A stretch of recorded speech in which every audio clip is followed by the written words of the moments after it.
Welcome to this week's market drama. We'll begin with the S&P 500, which was up 4.7% for the week. It is now up 25% year to date. NASDAQ did even better, up 5.7% for the week. It is now up 28.5% year to date.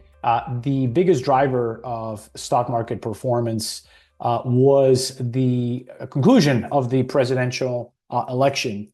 In fact, the asset class returns on post-election day was U.S. small cap up 5.8%, mid cap 4.2%, right? So you can tell right away, overall, most of the gains for the week came in right after the elections, right? So that's the driver there.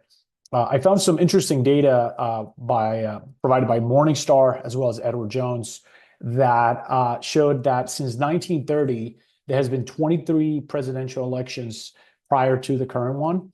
In all cases, the S&P 500 was higher 10 days later.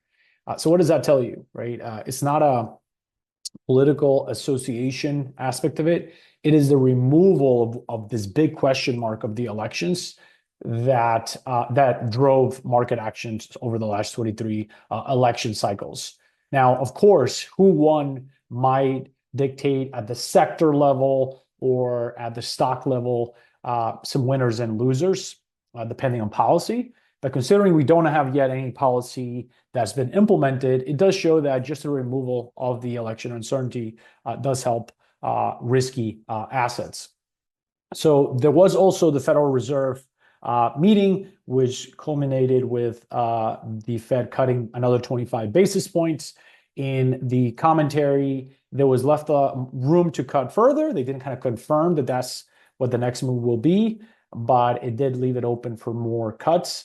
By the way in which the bond market has reacted, it seems that the stronger than expected economic data, combined with the Republican Party having a pretty big win in the elections, does paint a picture that rates might not have to come down as much as earlier expected because the economy is holding up, and there might be more fiscal spending coming our way, which tends to be provide inflationary pressures to the economy, right? So that's all reflected in the bond market so far with rates coming up heading into the elections.